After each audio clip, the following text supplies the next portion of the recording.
Hey yo, it's Guido coming at you with a tactics talk and a review of the Pantera, the P.44 Pantera, which is an Italian medium tank. It's a tech tree tank. Just finished grinding through it to the tier 9, so I'm going to go ahead and give you guys a review on this thing.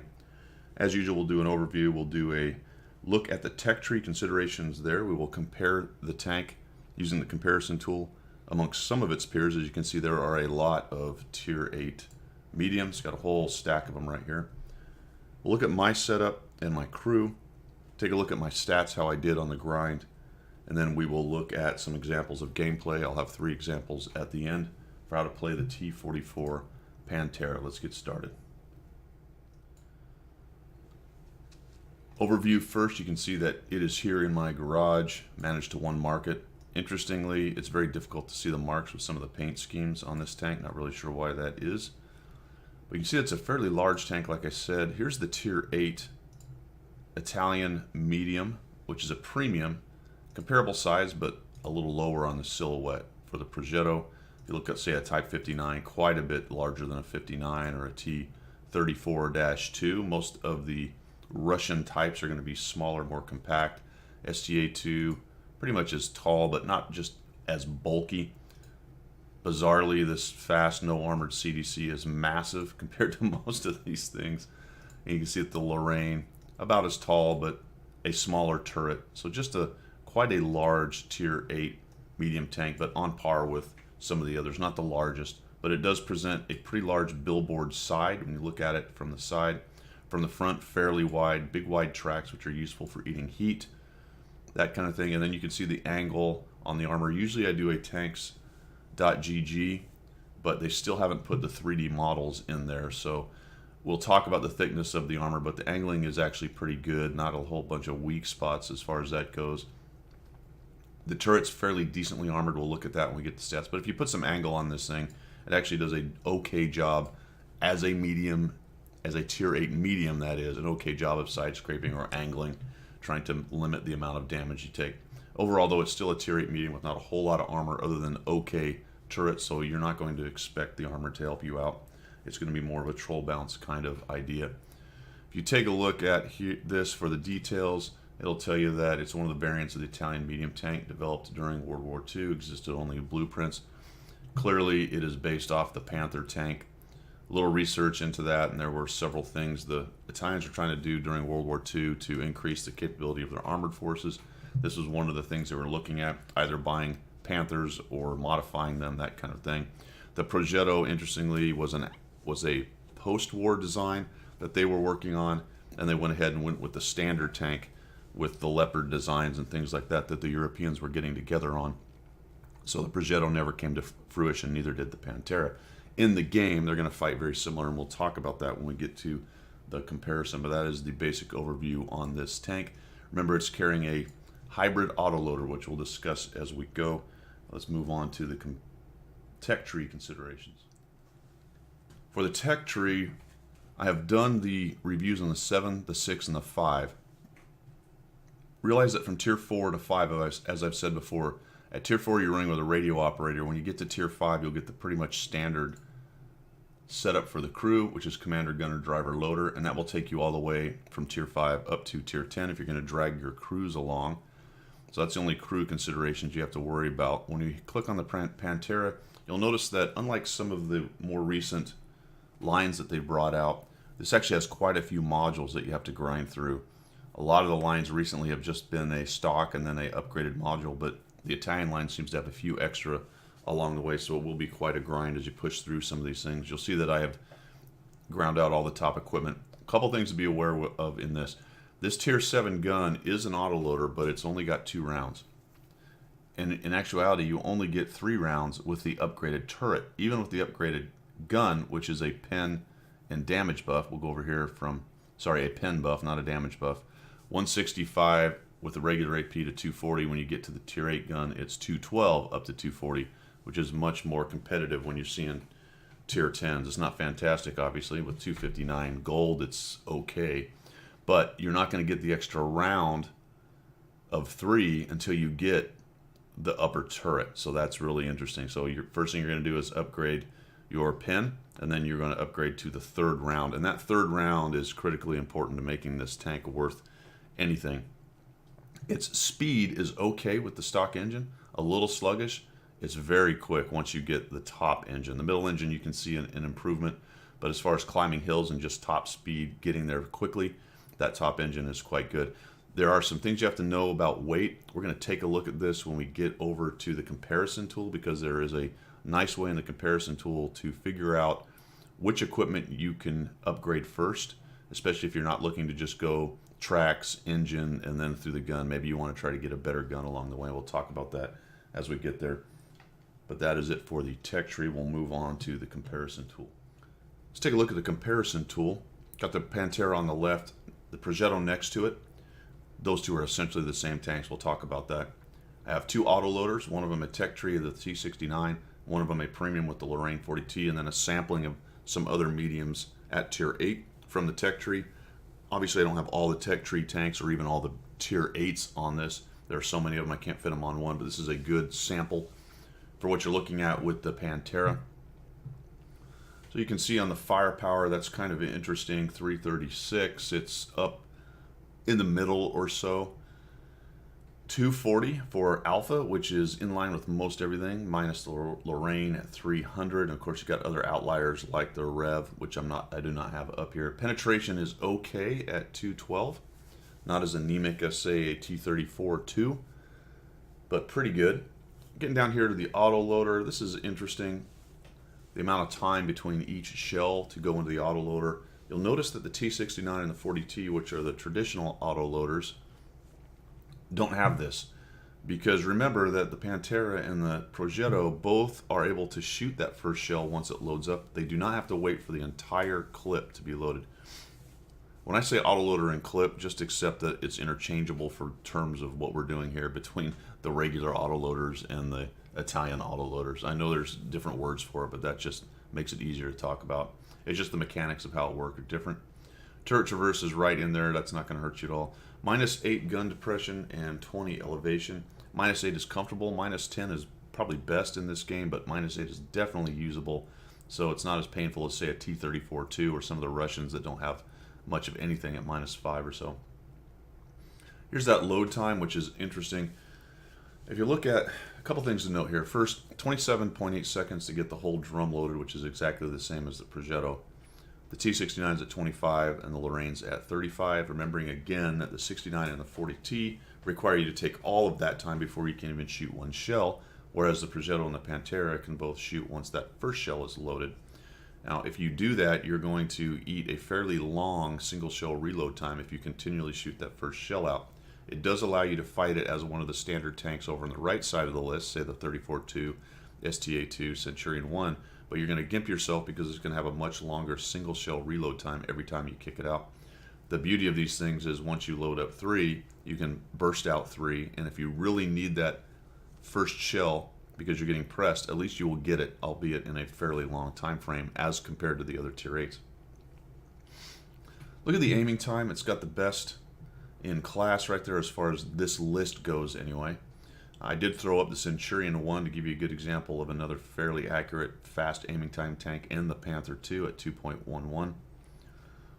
Look at the Panther 2 numbers as well, because the armor and such is similar to the Pantera, although the Panther 2 is a little bit better, which was interesting to me. Of course, the Pantera is based off the tier 7 Panther, really, than the Panther 2. Dispersion at 0.32, which is pretty good. Excuse me. Average damage per minute. Now, this is what was interesting to me. If you look at the difference between the Pantera and the Progetto, the numbers are sort of shifted around a little bit. If you look at the load time, 27.8, 2.5, and then 3 for the Pantera for number of shells, and then you've got 27.8 and 2 and 3 for the Progetto. So they've moved a couple numbers around there, and they come out to the same result of 1,877. Why exactly one of them had to have a 2.5 inter-shot time limit, and the other one had to have a 2, I can't tell you. Very strange, really odd, to be quite honest. And then you look at the time for auto loading, they've wickered those numbers around a little bit. So all that comes out in the wash at the end with a 1,877 DPM, which is compatible or comparable to the rest. strangely, for an autoloader, it's quite high. You've got a Lorraine at 16, and then you've got the T69 at 1,806. So that's really interesting. The T69 got a nerf a while back. It actually doesn't have very good penetration at 181 with its regular round, but its DPM is decent. Whereas the Lorraine, even though it's carrying 4 shells and has a really good penetration, its DPM is fairly anemic amongst this group of tanks right here. So it is interesting that on paper anyway, the Pantera and the Progetto have some pretty great capability, right? They've got comparable DPM even as an autoloader. They have that burst with 3 shells, and if they're pressed, they can get another shell up and going. Although longer as far as a reload time for normal Tech Tree tanks or normal non-auto-loading tanks, pretty dang quick if you consider an autoloader that if I dump my clip on my 40T and I've got 35 seconds before I can shoot again, I could be in trouble. So very, very interesting. We'll see how that actually plays out in game though. 1,400 hit points. You can see the armor, there it is. It's okay on the whole. I was interested to see that the T69 had that much armor. I have had many troll bounces off of that thing. With the right angling, it can actually be quite effective, especially that crazy turret with 152. But the Pantera, I told you the turret's okay at 120. It, hold down, poking out, okay, maybe hold its own at tier. Definitely can be pretty good against lower tiers, depending on what gun it is that's shooting at you. But most of the higher tiers, the 9s and the 10s, aren't going to be bothered at all by your 120. Really, you can't rely on the armor on this thing in any real way other than maybe against lower tiers, but that kind of applies to nearly every tank in the game, and you're going to get troll bounces. It does have some decent angles if you angle it correctly. Again, though, you're not going to completely rely on that. Mobility is where this thing really shines, though. With the stock engine, it can be a bit sluggish. Its top end speed is still good, but as far as getting up and going, can be sluggish. But once you get that top engine, look at that, 1,000 horsepower. Specific power is top speed is best, traverse is best. So this thing is just a highly mobile, albeit fairly large, tier 8 medium tank, and it will get you around the field. We'll show that on a couple of the replays there and how well this thing can move around. For concealment, it's okay. None of these are really that stealthy, minus maybe the T-34-2. And the spotting's a little anemic at 380. That's a bit of a bummer. Once you start getting into tier 8, 9, and 10, you want as much spotting range as you can. It really does start to matter at that point. So 380 is just something you're going to have to work around. Hey, guess what? The one you buy, the Progetto, it gets 10 more.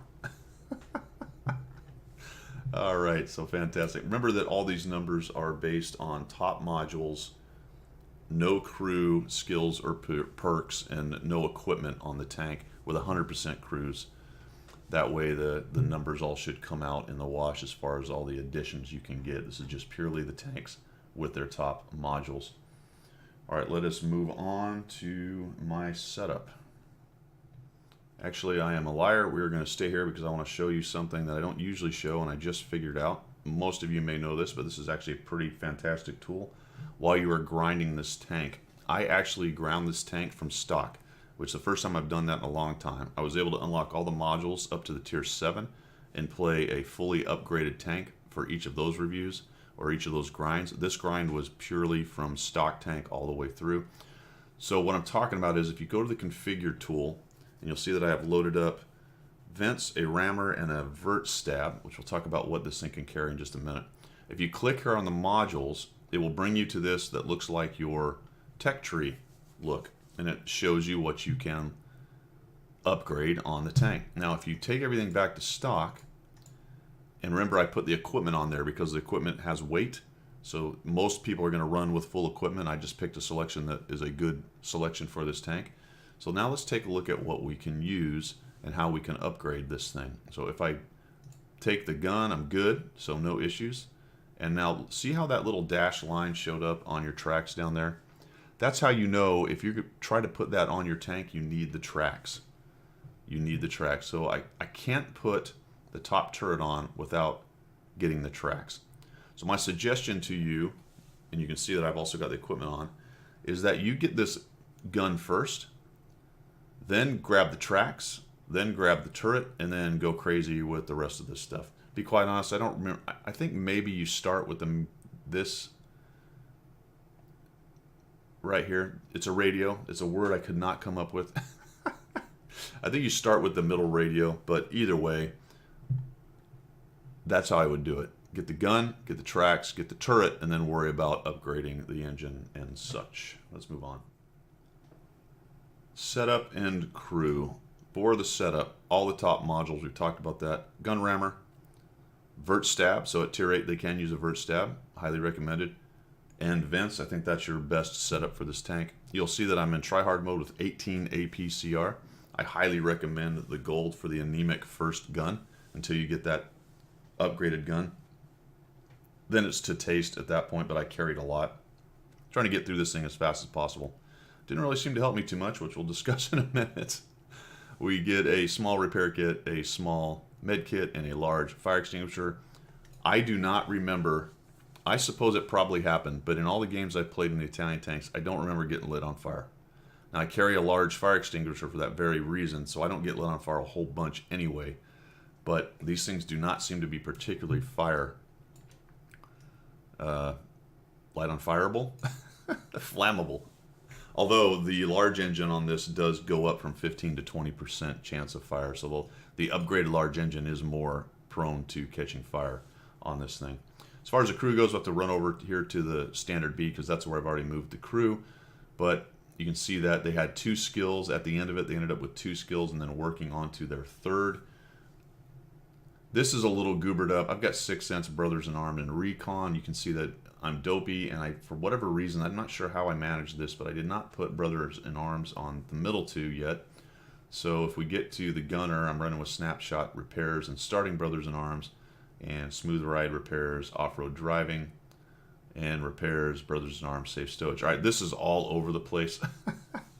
The standard upgrade thing would be start with Brothers in Arms, or depends how much gold you're going to want to spend, right? Your first skill could be something that's useful. It's not a perk, it's a skill. Something useful all the way up to where it goes 100%. Then you could spend the gold and ship everybody to Brothers in Arms. Or you could go through 2 full iterations, grab Brothers in Arms, and go on from there with a reskill. Lots of ways to do it. This way is not really recommended because that is just all over the place. Still, all of those are good skills to have. It's just the order in which I did them are pretty goofy. But this is grinding through tier 5, 6, 7, and 8, and that's how far I've got my crew at that point. I do not have a lot of crew boosters right now. In fact, I don't know if I used many crew boosters at all during this grind because I just don't have any. So this will represent a premium account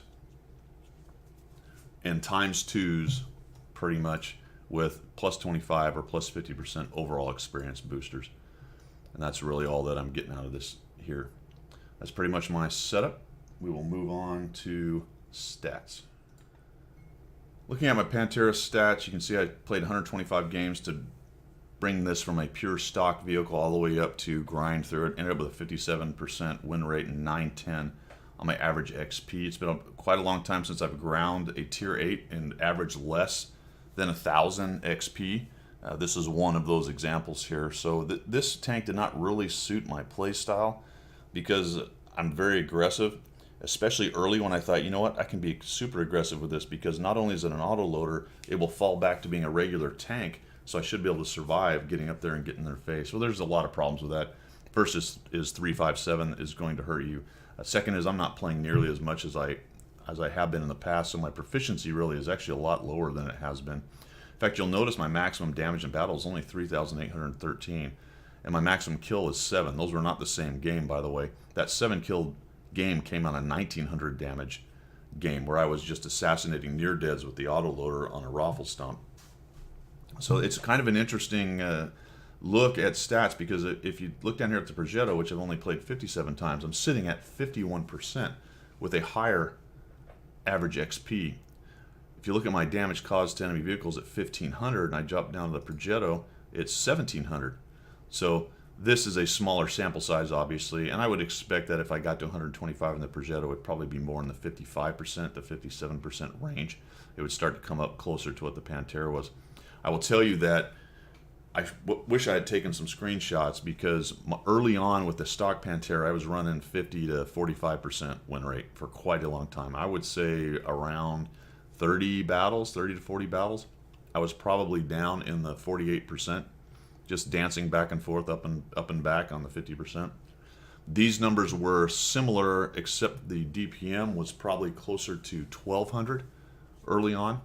So once I got all of the upgrades, it started to creep up, but it never really got to the point where I was dishing out 2500, 3000 damage games in any kind of regularity. In fact, it would be not very usual at all, and I probably have more 0 damage games in this tank than I can remember in any tank for a very, very long time.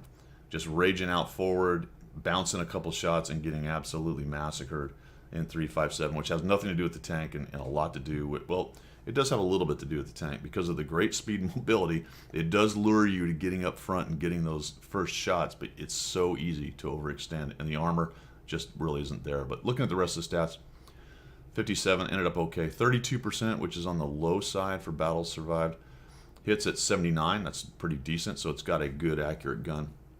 Damage ratio is pretty anemic at 1.26. Destruction ratio is okay, it's in the okay area. That has a lot to do with the autoloader and being able to assassinate near deads, taking out 2 or 3 tanks right in a row that are right near you. And the armor use, anytime you're down around 1.1 or less, that is really no armor at all. I mean, even the CDC I have is at 0.01, so about 0.5 or higher is where armor is really being effective. So you can see that the armor is not really effective right here. 910 I talked about, received 1220, so the difference between those two is not very much. Not doing really great with that. Assist damage is decent up there. A lot of capability to track and things with the autoloader on this tank. Enemy vehicles destroyed, it's only 1.1. That's not great at all. Not great at all. 2000 max experience is okay, and 3800 is pretty much on the low side. Let's see, maybe there you go. There's a Progetto they've only played 57 times, and I managed a 5000 damage gain in that thing. Again, low sample size on those two, but it is kind of an interesting compare and contrast. If I come up here to the 59, which I played quite a bit, 60% win rate, 1000 average experience over 2,153 games. My DPM's at 1799, so just a pretty good example. And look at that. Enemy vehicle destroyed at 1.5, 2.5 in the destruction ratio, 1.71 in the damage ratio. So I just plain old did a lot better in other tanks. This is a pref matchmaking tank, and it's overpowered for what it does. Yada yada, or used to be anyway. Understood, but you can see that definitely on the low end for how I've performed in tier 8s. All right, let's move on to the examples. For the first example, I'm going to show you the upgraded gun, but the stock turret. You can see that I've got the extra pen, but I only have 2 shells in the autoloader. We have loaded in here to Live Oaks, spawned in the southwest. I'm headed over onto the tracks. Come across here, take a hit right off the bat.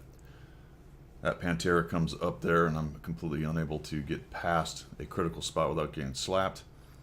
Got a bunch of guys going over to the right, so I'm going to come up on this wrap, and I'll show you the decent depression on this tank and pretty good pen. Go through the side of the E50, even though it's quite angled right there. Not much armor on the side of the turret right there.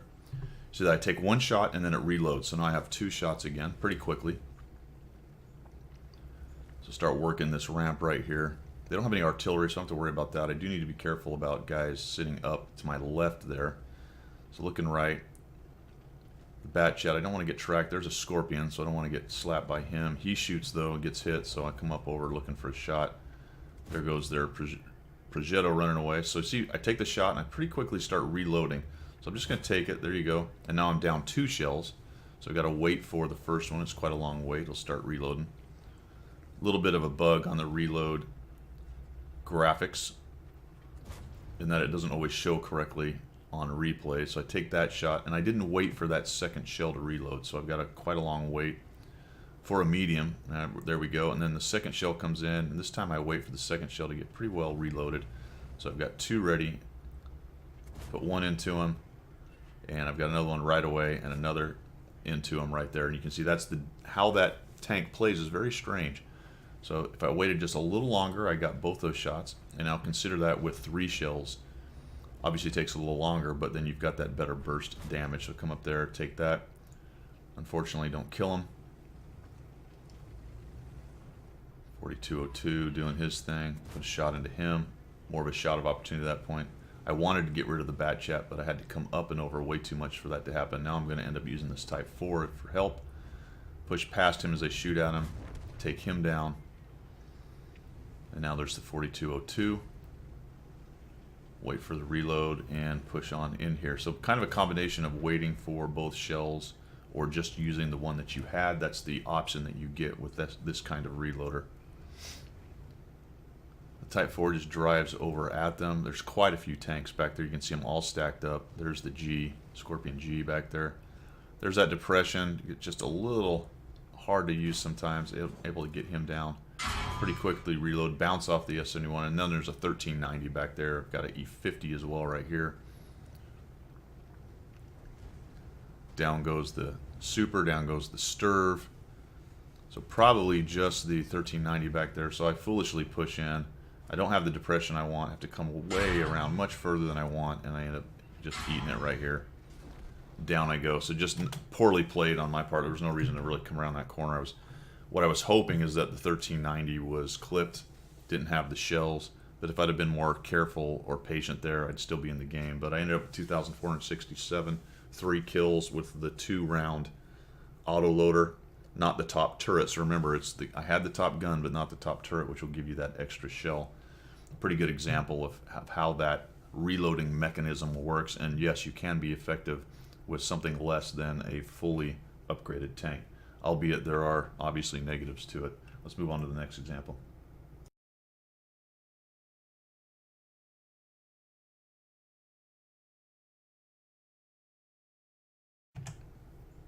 As I said earlier, we would look a little bit at the mobility, and I had an example of what that mobility is. This is now the fully upgraded tank. You can see I've got 3 shells, nice speed, accelerated right off the bat. We're here on Glacier, spawned into the northeast, and I'm headed towards the middle.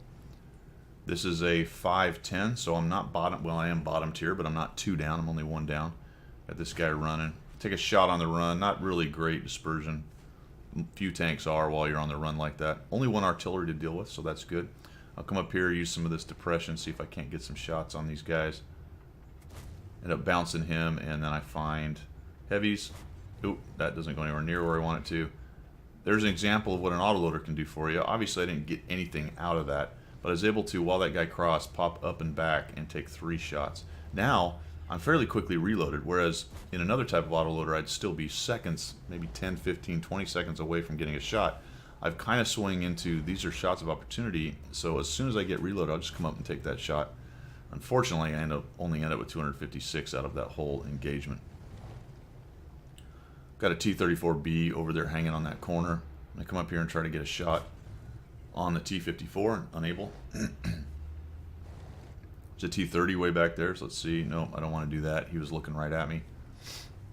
Now this is one of the things that you'll be tempted by with this tank, and it's something I struggled with. You'll note that I kept coming up and up and up. Every time I was reloaded, I was looking to take that shot. And that really kind of lured me into being a little more aggressive than I wanted to be right there. Whereas had I just kind of hung out like this and waited till I got my 3 shells, I may have had more opportunities to pump 3 shells downrange. Probably not right here, based on coming up and over this little ridge and getting absolutely annihilated by the, I don't even know how many tanks are sitting back there camping. But you can see how it is tempting to just keep shooting that first shell. So you get a shot down. I bounce for a wonder. I just bounced the T-54 shot, so there you go. It can happen on occasion. And that's kind of that troll bounce thing I talked about. You're not really relying on that, but if you get the right angle, you can sometimes make them miss. Just don't have the depression to deal with that 34. My guys in the middle, you can see them, they're all moving together. They got absolutely wrecked over there. Each one of them's nearly a one-shot now. But they did manage to take out some of their scouts, so they're 2 down.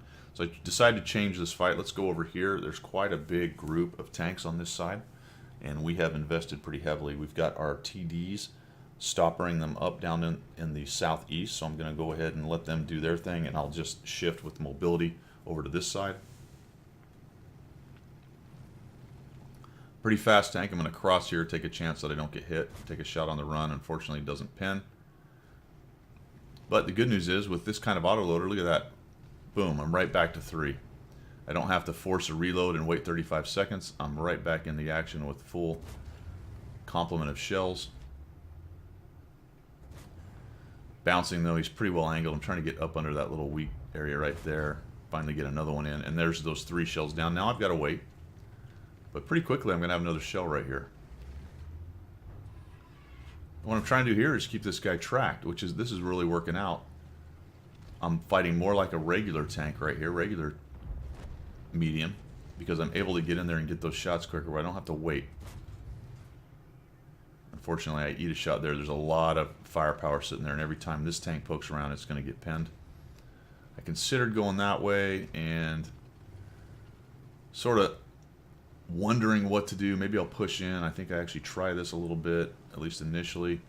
The good news is I'm reloading, so while I'm doing this, I'll come up here with 3 shells in the clip. Trying to wait for him to shoot. There, he looks like he's shot. We'll come in here, put a shot on him, another shot on him, and there's that autoloader capability. I still have a shell. I can do that, but I don't have to press C, right? I can sit here and wait for this to reload, and I'm going to be right back to 2 shells pretty quickly. There we go. There's one in there. Just spamming the gold. 34, 100, oh ho. But there's a T30 and Charioteer back up there. So I decide, all right, that's enough of that. I'm going to move out of this area and see if I can't change the fight, come around behind these guys over here. It looks like our guys on the east side have done a good job. They're actually pushing in a little bit.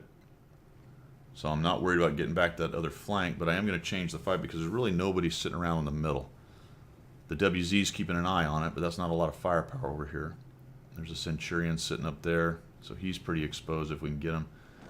There he goes. WZ gets him. And now I'm up here. Let's see if I can get on this hill with their Centurion down. I cross across. Oh, crud, there's a defender. No, it's not a defender, but a Charioteer. Put a shot into him.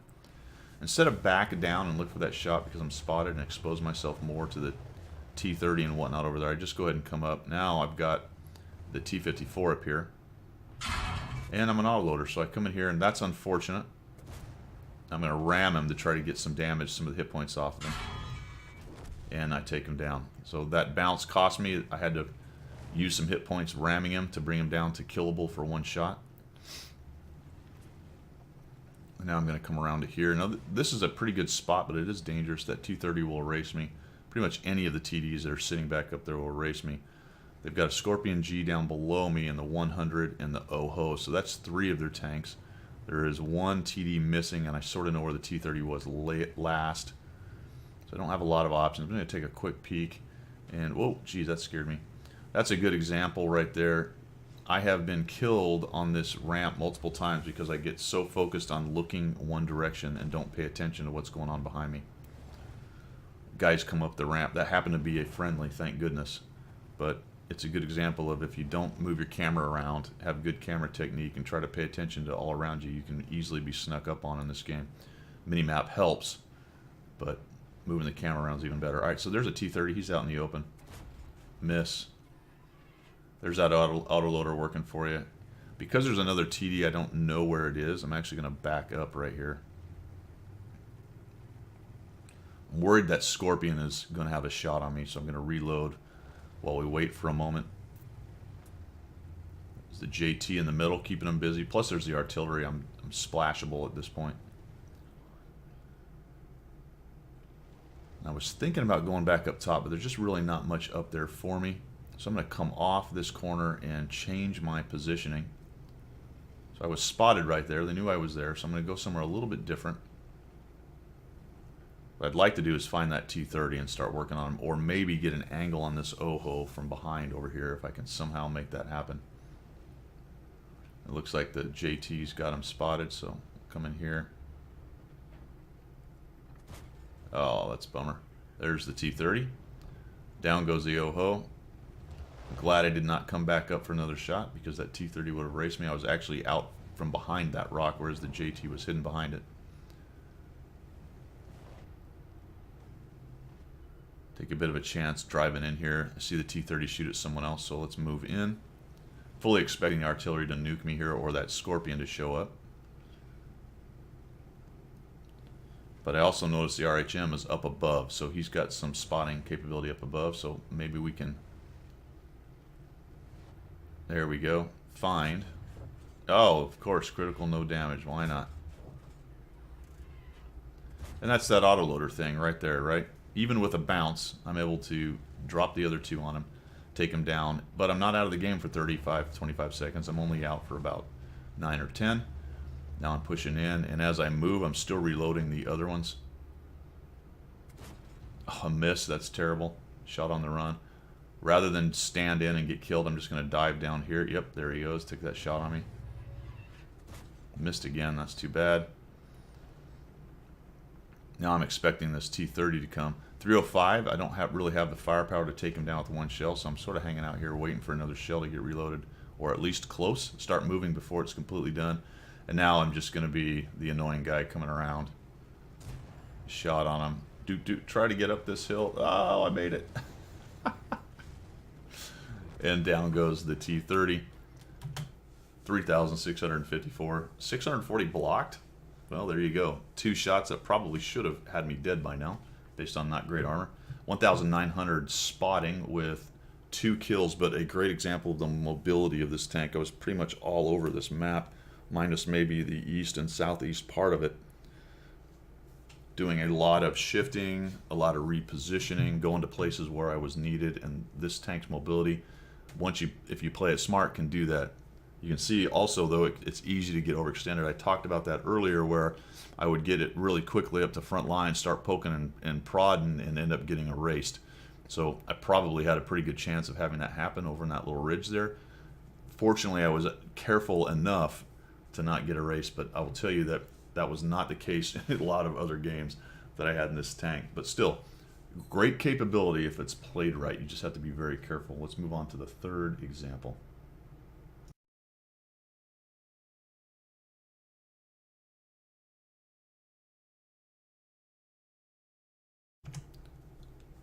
For the last example, I've got some bottom tier gameplay for you. Again, this is fully upgraded. We are here on Westfield, and I'm headed up to the top, spawned into the northeast. I'm going up top where the critical train is, the top of this map, up here in the northwest.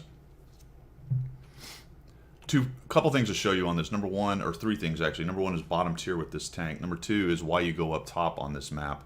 And number 3, why it is that autoloaders can have a sometimes inordinate effect on the local area just based on being an autoloader and people not wanting to get clipped out by you. So let's go ahead and move up here. I've said this on multiple tactics talks. The critical train is up here on the top. Even if I spawn down below bottom tier medium, I'm going to come up here because if I can help us win up here, we have a much, much better chance of winning everywhere else. Going down to the east side, for me, is pretty useless. It just becomes kind of a sniping fest. What's interesting is almost nobody went there, and we're going to create a pretty heavy overmatch up top. This can be good if you can win quickly. If nobody's watching the east side, it can be bad if they get around us, and especially if they filter up into the bottom of the town because they're not afraid. But I'm going to come up here. I've got that autoloader going on, and I know this dude appears to be AFK. Nope, he's actually back, so I'll put a shot on him. He's moving. There's the Sturv. Somebody shot at me. Zoom in. Oh, missed him. That's too bad. And now I'm going to not go to that well anymore. That's one example of being careful. There's an artillery, and there's probably a couple TDs, so I'm going to wait a little bit here. He gets hammered. Now I'm going to see if I can't get another shot on this T-57. Nope, can't quite get there. Not quite enough depression. That's where that -8 depression instead of -10 becomes just a little bit uncomfortable. Now I'm going to come up here and use this little ridge, see if I can get a shot on one of these guys. There we go. Shot into the Type 4. I do need to be very careful with Type 4s. If that HE hits me and pens in the side, I can have a very bad and quick game. Come back over here, just a different spot this time. Boom. Autoloader. Boom. Okay, it looks good. Zoom out each time. I'm not going to go to the well 3 times. 57's got an accurate gun, hits hard. He swings his turret towards me. But now he knows he's in trouble. So we've really done a number on them up top. Fortunately, they don't seem to have any other TDs hanging out back there. As a matter of fact, if you look at the mini-map, they're all down on the edge of the map there. So I'm just biding my time for the T-57 here. Everybody wants a piece of him. Bounced, unfortunately. There we go. Now he's killable. Now he's in that spot. I eat a shot doing it, but I take him down. And that's that autoloader action right there where pushing in and taking one hit, and you can spit out that quick damage. JT hits me on the run. That's unfortunate. I'm trying to get out of here. I run into the 260 because I was paying attention to what the JT was doing.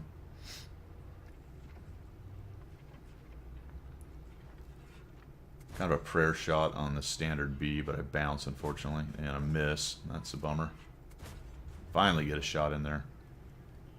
A little bit dangerous sitting there in the open. It would have been better probably if I'd have kept moving up into the bushes right here. Would have given myself a little bit better capability to not be seen. There's that example of the first shell gets loaded and I have a shot of opportunity. I don't have to wait for the whole clip to reload. I go ahead and take it right there. I have a hard time pinning this dude. Yep, armor not penetrated right into the side of it. Even the front's going to be hard to get through with this tank. I'm trying to get a track on it if I can. He gives me enough side, though. Once he gets over-angled, I'm able to put a shot into him. And off he goes, trying to crawl away. I might have actually got that last shot in there if I'd have stood in. A couple kills, up to 1,800. Helped to win the top, and now we're going to use that mobility that this tank has. Moving across, there's a artillery. Maybe get a shot on him. Take a shot and miss on the run. That's all right. No reason to stop right there. All the hit points are over here, and that guy's not going to last long. So just take that snap. See what happens. Maybe you get lucky. I'm up. I'm reloaded now. All 3 shells once again. Coming down at this guy. Oh, I got hit from above. The STB is up there somewhere. Oh, that's a bounce. That's a bummer. Trying to auto-load this, or auto-aim this guy, not auto-load. Everyone's surrounding him. And unfortunately, I don't have that shell to take him down. And immediately shift and head towards the rest of the hit points up here. So 2,050, 160 spotting. I know the STB's up here. That's the direction from which I got hit. Good speed once again. There he is. So he's right up here. Probably should have taken that snap.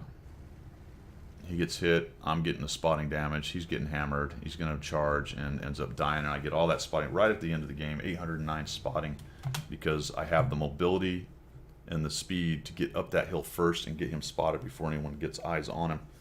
And that's just extra XP right there at the end of the game because you keep on playing. Looking for any last hit points or assist damage you can get. 2,050, bottom tier, 809 spotting.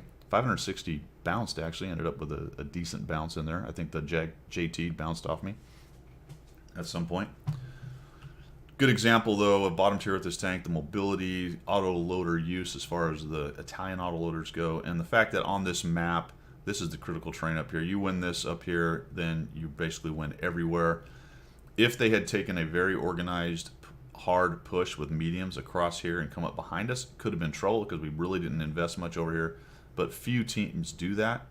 And even if they do send guys over here, it's not organized, it's not aggressive, it's just kind of hanging out here. So really the money says, the percentage says win this up here. That's why when I'm down on the bottom, even bottom tier mediums, I'm going to go up there and try to be useful at the top. All right, that is the last of the 3. Let's go and wrap this up.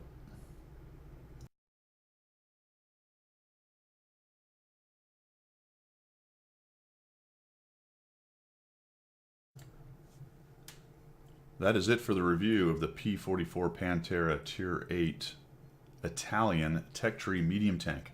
That's a mouthful. Overall, what did I think of the tank? I liked it.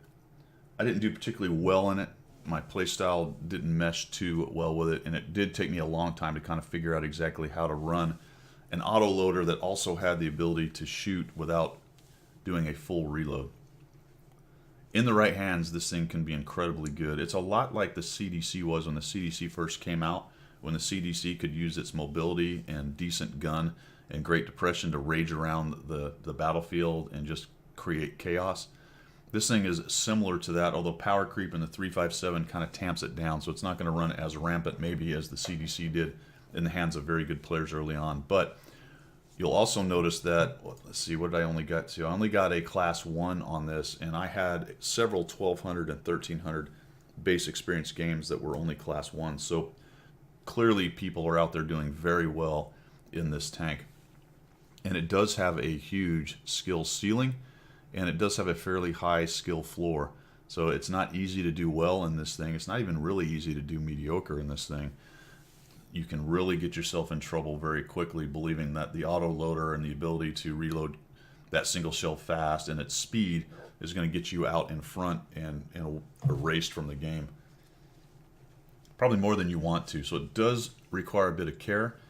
I'm not saying that it needs to be second line, sit in the back and snipe.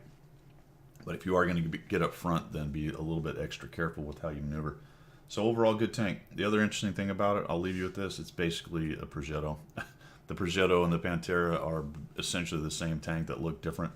They play almost exactly the same. Their stats and capabilities on the gun are almost exactly the same. One makes more credits and experience really at the end of the day.